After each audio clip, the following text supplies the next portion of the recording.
Congress did a couple of things.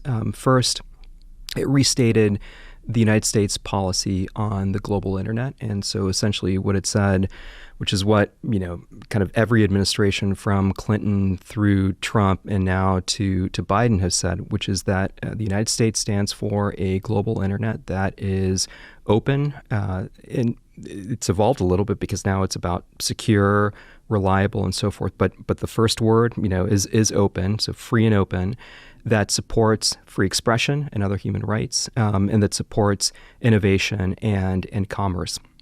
Some of the evolution of our policy has been more of a focus on, the idea of making sure that the internet protects against kind of incitements to violence, protects against, disinformation, and, in other areas that have, kind of become pretty serious over the last several years. That NDAA also called on the State Department to develop a strategy for the internet, for the broader digital space. And specifically, it called on the Bureau of Cyberspace and Digital Policy to come up with the strategy and kind of deliver it to Congress and to the public.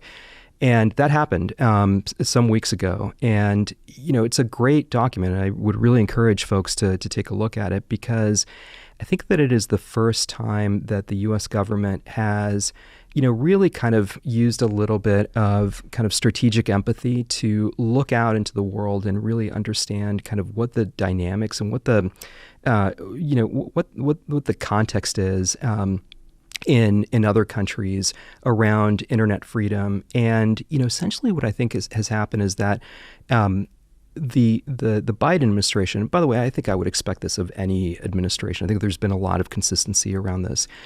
They basically put forward this idea of digital solidarity to counter notions of digital sovereignty and to really kind of encourage more kind of digital partnerships between the United States, allies, and partners and other countries. And so it is really kind of almost a roadmap for how to meet other countries in the middle in this new digital space. Okay, so I love the term strategic empathy. I would say that nuance is not really something. I'm like might makes right when it comes to the internet.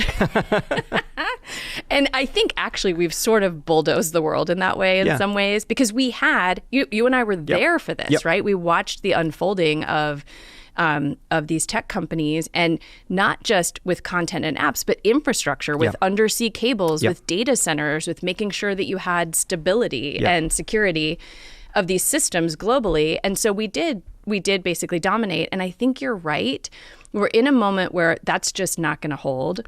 And so being sympathetic to, especially what I think you're saying is kind of our allies and people who are aligned with our values, think of it more like partnerships. Yes.